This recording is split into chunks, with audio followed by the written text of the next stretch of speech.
started working on the farm 3.5 years ago. Mm-hmm. My husband had been offered a promotion by his work down to London. Came down initially on his own, and then I came down after. And my background is in community development and community education. Yeah. So when I was in Scotland, I've worked in the voluntary sector for about 30 years now. And I love it. I think it's just, I just absolutely love the voluntary sector, because you can be really creative. You can try and meet the needs and demands of a community as much as possible. And it's a really sort of, you can make things happen. And I think that's what really appeals to me. I see the farm like a giant community centre.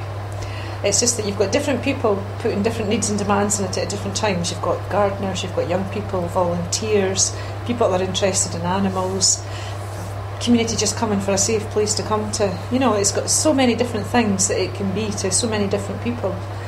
It's just great. It's been here for 34 years, but I think it's been here a lot longer than that. I reckon it must have started in about the 60s, and it was a group of local people who squatted the land, so I believe. There must have been a lot of development going on at the time, and they turned it into allotments. And the people then started bringing along things like chickens and ducks and geese, and then before you know where you are, you have a farm. But in 1978, they got charitable status and a company limited by guarantee. So that's the official starting date. But clearly, there was a lot of people here before that doing a lot of work on the place. So it's just grown from there, quite literally, and it's been a very, no pun intended, organic process. Well, I have overall responsibility for the farm on a day-to-day basis. I'm also the only full-time member of staff. We've got 10 people work on the farm, staff, paid staff, and probably in excess of about 30 to 40 volunteers a week come in to help us out, doing a variety of tasks. I'm keen to open up the farm in the evenings. I'm keen to see it being used by as many different groups. It's something that I'm really, really passionate about, because my background is a lot in community development, and to increase the capacity of communities, is that they see the farm as somewhere that they can come to try out new ideas. For example, the eco-chic market. Yeah. I always wanted to have a market on the farm, but given everything else I do, I don't have time in which to set a market up. I thought market would just be fantastic here. So one of the staff members' friends has just started a company up, and she was looking to set up a market somewhere, and she wanted it to be on the reusable items, but good reusable items and recyclable items. So I said, well, come along to the farm, we'll try it out, see if it works. If it doesn't, it doesn't, but at least it's a safe place in which to do it. That's the kind of thing I want people to think, is that, they might never have thought about doing anything at the farm before, but just come and speak to me and say, I'd quite like to run this workshop. And as long as it fits in with the whole ethos of the farm.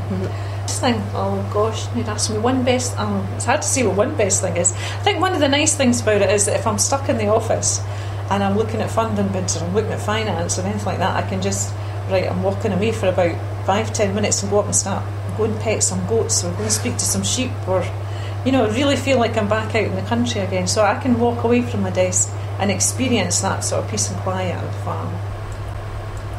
Well, I probably shouldn't say this, but yes, I do. I have Bentley, the goat. Bentley's a billy goat, and he's just full of character, and I think part of the reason that he doesn't win is that he loves people, and he's too busy, wants to stop to be people, to be petted, to be thinking about sort of running up to get his food at night. But yeah, I do like Bentley.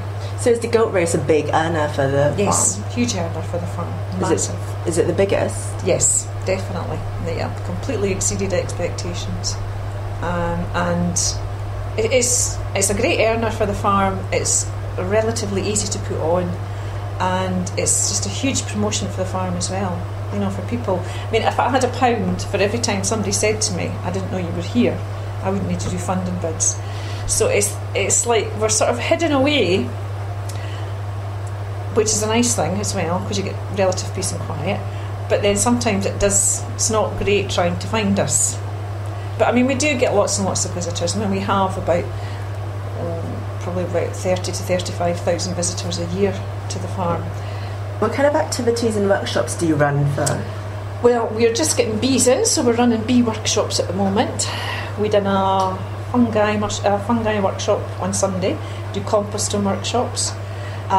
We do cooking classes. We don't do it at the farm because we don't have a proper kitchen, although we're also in the process of getting an outdoor kitchen built, and we're going to have a cob oven as well.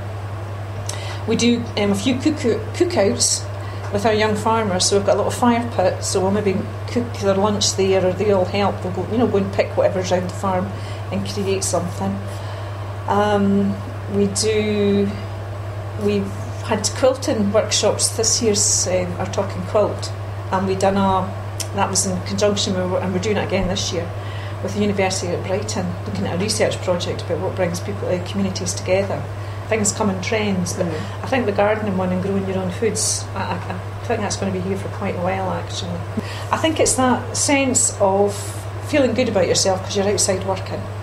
You get to see, that it's got a beginning and a middle and an end, so you have a product there that you've grown and nurtured and looked after, and hopefully you'll eat it and enjoy it.